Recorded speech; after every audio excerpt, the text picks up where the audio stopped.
కాలేజీలు తీసుకొచ్చా, నేను మెడికల్ కాలేజీలు తీసుకొచ్చా. మరి రాష్ట్ర వ్యాప్తంగా ఉన్న మెడికల్ కాలేజీల పరిస్థితి ఏంటో మీరే చూడొచ్చు. మరి 17 మెడికల్ కాలేజీలకి నేను తీసుకొచ్చానని చెప్పి ఒక పక్క ఆరోగ్యంతో కూడా చెలగాటమాడిన వ్యక్తి జగన్మోహన్ రెడ్డి గారు. ఇంకా విషం చిమ్మడం ఆపలేదా మీరు మెడికల్ కాలేజీల పైన?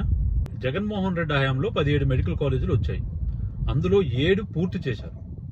విజయనగరం, మచిలీపట్నం, నంద్యాల, ఏలూరు, రాజమండ్రి, పాడేరు ఇవి ఆల్రెడీ 2023లోనే క్లాసెస్ స్టార్ట్ అయ్యాయి.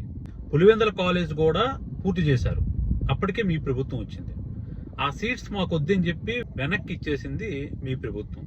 మిగతా 5 నిర్మాణ దశలో ఉన్నాయి. 70% పూర్తయ్యాయి. వాటిపైన కూడా ఒక్క ఇటుకు కూడా వేయలేదు. ఈ రోజు మీరు వచ్చి మాట్లాడుతున్నారు. పులివెందులు మొత్తం పూర్తి అయిపోయింది కదా, దాన్ని పీపీపీ మోడల్ ఇవ్వడం ఏంటి? అక్కడ వాళ్ళు వచ్చి ఏం చేస్తారు? 5,000 కోట్ల రూపాయలు పెడితే మెడికల్ కాలేజీలు అన్ని పూర్తి అయిపోతాయి. రాష్ట్రంలో ప్రతి జిల్లాలో కూడా అద్భుతమైనటువంటి వైద్యం పేదలకు అందించవచ్చు. దాంతో పాటు 1,500 సీట్లు కూడా ఈ పేదలు ఎవరైతే డాక్టర్ చదువుదాం అనుకున్నారో వాళ్ళకి లభ్యం అవుతాయి. చంద్రబాబు నాయుడు గారు ఇన్నేళ్ళు అధికారంలో ఉన్నారు, ఒక్క మెడికల్ కాలేజ్ అయినా కట్టించారా? మీకు అది చేత కావట్లేదు. ఆ ఉన్న మెడికల్ కాలేజ్ అమ్మేస్తున్నారు.